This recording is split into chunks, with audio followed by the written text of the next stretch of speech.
পহেলগামে সন্ত্রাসী হামলার পর পাকিস্তানের তারকা ক্রিকেটার বাবর আজম, মোহাম্মদ রিজওয়ান ও শাহিন আফ্রিদির ইনস্টাগ্রাম অ্যাকাউন্ট ব্লক করেছে ভারত।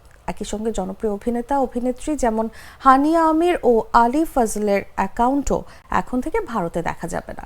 এমনকি সর্বশেষ অলিম্পিকে স্বর্ণপদক জয়ী জ্যাভলিন থ্রোয়ার আরশাদ নাদিমের ইনস্টাগ্রাম অ্যাকাউন্টও বৃহস্পতিবার ব্লক করা হয়েছে।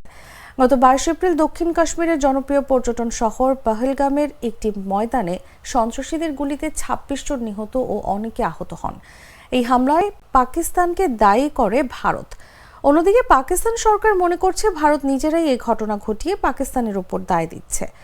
পাকিস্তানি তারকাদের কেউ কেউ সরকারের মন্তব্যকে সমর্থন করছেন, আবার কেউ কেউ মনে করছেন ভারতীয় সেনাবাহিনীর অদূরদর্শিতা ও অযোগ্যতার ফলেই এই হামলার ঘটনা ঘটেছে।